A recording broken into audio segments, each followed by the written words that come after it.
Seseorang apabila telah diangkat oleh Allah menjadi kekasihnya, murni semata-mata karena Allah Subhanahu wa Ta'ala sendiri, tidak melihat sebab. Adapun amaliyah yang dilakukan sebagai pendekatan itu adalah fadl atau anugerah dari Allah Subhanahu wa Ta'ala. Tetapi wali itu mutlak dipilih oleh Allah Subhanahu wa Ta'ala. Bismillahirrahmanirrahim, sahabat beriman. Assalamualaikum warahmatullahi wabarakatuh. Alhamdulillah, Allahumma sholli ala sayyidina Muhammad wa ala ali sayyidina Muhammad. Dan komentar, semoga besok pagi mendapat rezeki yang berlimpah. Amin ya rabbal alamin.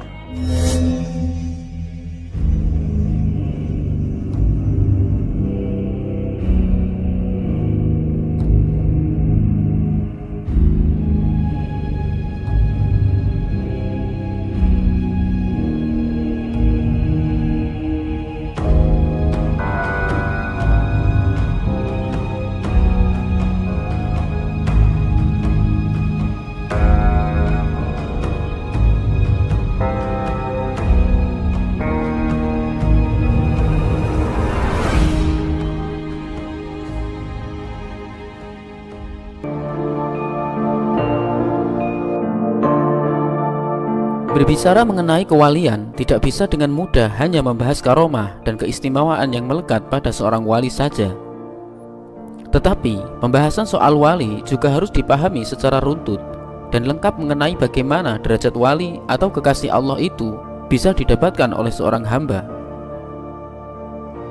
Menurut Rais Am Jam'iyah Ahli Thariqah Al-Mu'tabarah An-Nahdiyah Jatman, Maulana Al-Habib Muhammad Lutfi bin Yahya Pekalongan, derajat wali atau kekasih Allah merupakan takdir yang siapapun tidak bisa mengetahuinya apalagi meminta.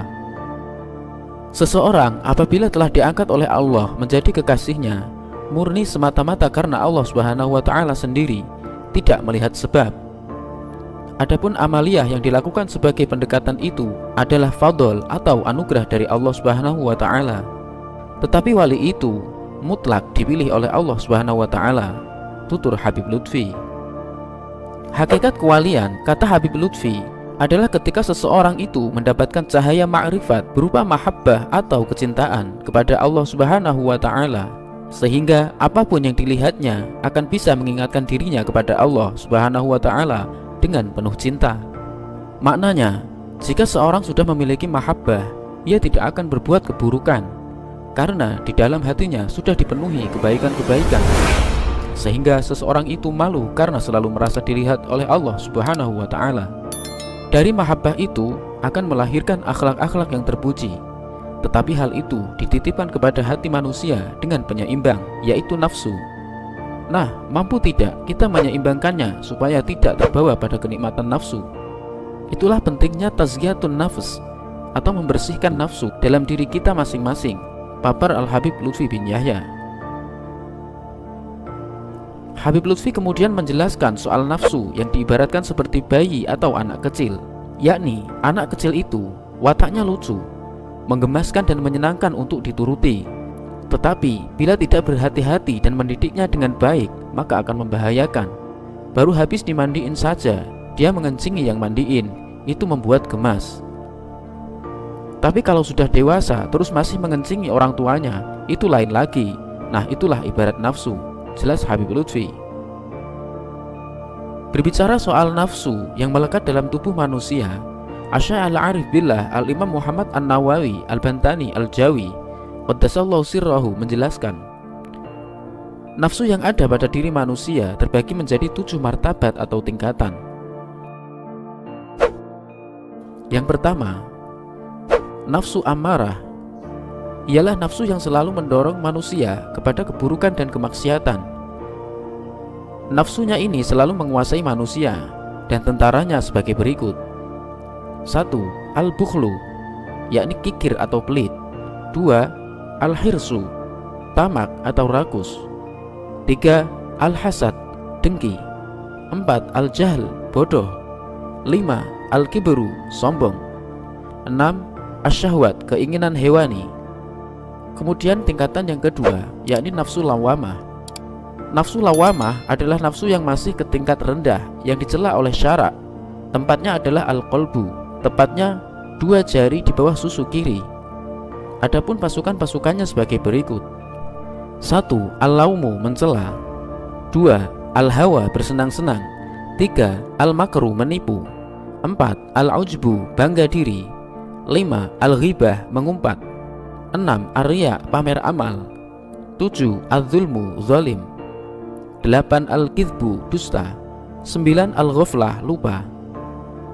Kemudian yang ketiga adalah nafsu mulhamah. Nafsu mulhamah adalah nafsu yang telah mendapatkan petunjuk Allah. Tempatnya adalah ar-ruh, tepatnya 2 jari di bawah susu kanan. Adapun laskar-laskarnya sebagai berikut. 1. As-sakhawah murah hati. 2. Al-qanaah merasa cukup. 3. Al-hilmu murah hati. 4. At-tawadhu rendah hati. 5. At-taubat taubat atau kembali kepada Allah. 6. As-sabru sabar. 7. At-tahammul bertanggung jawab. Kemudian bagian yang keempat, nafsu mutmainnah. Nafsu mutmainnah ialah nafsu yang sudah bersih dari kotoran-kotoran halus dan telah berganti sifat-sifat tercelanya menjadi sifat-sifat terpuji. Sudah berakhlak dengan akhlak Allah yang jamaliyah berupa kasih sayang, lemah lembut, dan kemuliaan. Nafsu mutmainnah tempatnya ada di asir, artinya rahasia. Tempatnya 2 jari dari samping susu kiri ke arah dada. Adapun laskar-laskarnya sebagai berikut. 1. Al-judu artinya dermawan. 2. At-tawakal berserah diri. 3. Al-ibadah ibadah. 4. Asyukru berterima kasih. 5. Ar-ridho rela. 6. Al-khosyah takut akan melanggar larangan Allah walau sekecil apapun. Bagian yang kelima, nafsu radiyah. Nafsu radiyah tempatnya adalah sirrusir, artinya sangat rahasia. Tempatnya di jantung yang berfungsi menggerakkan seluruh tubuh. Adapun pasukan-pasukannya sebagai berikut. 1. Al-karam murah hati. 2. Az-zuhdu meninggalkan cinta dunia. 3. Al-ikhlas ikhlas artinya tanpa pamrih. 4. Al-wara meninggalkan syubhat. 5. Ar-riyadhah latihan diri. 6. Al-wafa menepati janji. Kemudian bagian yang keenam, yakni nafsu mardiyah.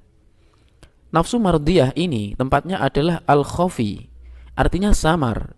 Tempatnya 2 jari dari samping susu kanan ke tengah dada. Adapun pasukan-pasukannya sebagai berikut.